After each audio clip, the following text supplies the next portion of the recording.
Alright, guys. Give me a second here. Alright, we are recording. Alright. This is Bipolar Express here. I'm going to give you guys a review of Guild Wars 2. I just got this game recently. Very decent game. Here's the main city you start out in. Very impressive graphics-wise. This is only on medium graphics. A little bit hot in the house. If I were to run it any higher, my PC would run a little hot, and I don't want that, so instead I do it this way. Very cool game. Very social. And I'll start off by doing what they call a train, which a group of people get together and go around the map and kill the bosses that are in the map to get the drops. Unlike other MMOs, you can't really kill steal in this game.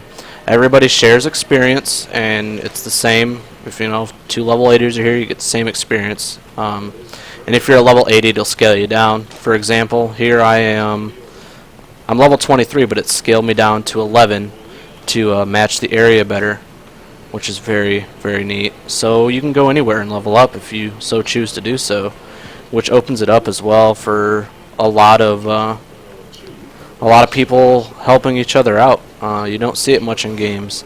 This game really isn't quest-oriented very much. It does have a main storyline, which is very in-depth. It's all voice-acted. And on top of that, you get to choose your own, how you want to go about doing things. It's, I'll go ahead and say it's almost like the Old Republic, Star Wars, where you get to choose, and Mass Effect, that type of deal, where you get to pick your poison if you must. If you want to be good, you can choose to follow that path line. If you want to do something else, you can do that as well. As you can see, there's a lot of people here. Everybody gathers up, and we wait for the boss to spawn, and then that starts a whole train of events that we move around, and we kill other bosses. As you can see, there's probably level 80s here. She's a level 11 downscaled. Doesn't show me their overall level, I don't think, but yeah, it's very interesting. The scaling, so you can always play with your friends. If they're new to the game, hop right in, help them out. There's plenty of events that take place that help you out too. Your experience is based on their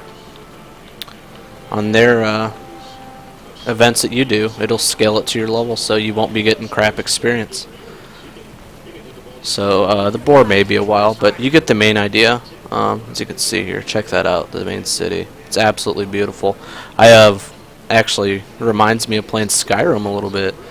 I'll go ahead and beef up my graphics real quick and see what we can see here. I'm not going to keep it like that because, as I've said, settings performance. No, I don't want to do best performance. That'll knock it down. Best appearance. Let's see. I'm going to try getting it to where you can see farther. It's already high, so that's what it looks like, max graphics. You can see I'm getting a little chopped because I am recording as well. But it's pretty impressive. I'll show you the character model here. Character model's pretty impressive. More realistic, not tuning like World of Warcraft is. That again, I am honestly sick of everybody comparing games to World of Warcraft, but I kind of do with this one because I think it's better than that, so why waste your money spending it on that subscription. I'm mainly doing this for all my friends that do PC game. This game is 50% off right now, so $24.99 to buy, and there is no monthly fee. So you buy it once, and you pretty much don't have to pay another dime. There is a cash shop in the game. It doesn't affect gameplay, but you can get extra bank space, stuff like that, and also, if you don't want to dish money out, you can turn your real game currency into cash shop money. So that's a very positive thing to that too. I'm going to go ahead and go to a town here, and you can see these little hearts. You do these and you help people in the area, and you kind of gain renown, I would say, for that area, and it opens up some events for you. The cool thing about this game is it's not like a static event where if like centaurs attack the town, if you fail, they don't just disappear, guys. They will stay there, and it will affect the game. It will affect how the NPCs react and everything of the sort. I'm going to go ahead and walk from a town to a town here. If it doesn't take too long, let's check the map. I'll just go ahead down to Beetle Run down here. Events will pop up. you can do them. Everybody, you'll see the event and other people join you. It's very interesting. As you see, new event here. The land is currently quiet, so there is nothing here that's being attacked.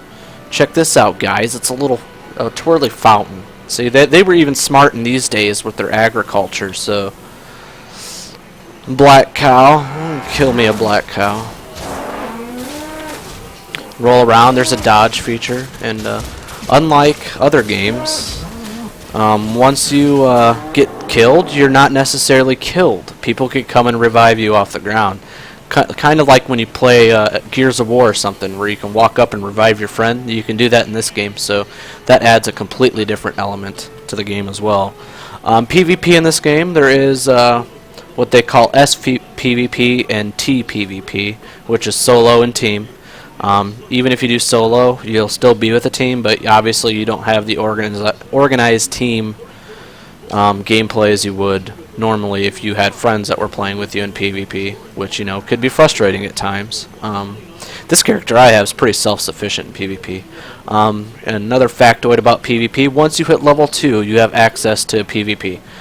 So if you go into PvP, you will be upscaled to level 80, you'll have all the skills available, and everybody that fights in PvP uses the same weapons. So you have stock weapons, everybody, it's fair, and it scales the damage accordingly. So no one has super high gear, and, you know, it's completely badass compared to other players in the game. So that's another good thing. I really do enjoy the fact that there's not a static quest line where you're constantly just running back and forth. You can do whatever you want, and you can solely level just by exploring in this game. I'll go ahead and go into another thing of PvP. They don't really consider this PvP in this game. I don't quite understand why that is, but I consider it PvP, but most people don't. It's called World vs. World. I'll go ahead and pop into one. World vs. World is 3 servers essentially fighting in one map to gain control of territories. And the more territories they hold, the more points they get, thus winning at the end. And I believe if you take part and you win, there are special rewards just for you. So, unlike the arena PvP, this PvP is gear oriented. Now it does scale me up to 80, but I don't have my level 80 skills, so you won't be able to do that. You still have to unlock everything, as you can see here. I won't have those, and I won't have my traits, and people can have more powerful weapons. Doesn't necessarily mean I will get owned as soon as I get into the game, because that's not the case. You can survive, and you can get kills. It's just tougher, because obviously people may be geared better than you are. And as you can see here, I'll zoom all the way out. You got 3 colors. We got blue, green, and red. Each is fighting over for their own territory. So we're green here. There's a little battle going on here. I don't know how big the battle is, but there is a battle going on there. I don't think I have any generals on the map, but you could take over things here. Like here, we got a green castle. Green castles are very hard to take over. In order to do so, you have to gain points and get siege weaponry. I mean, it's like a good old-fashioned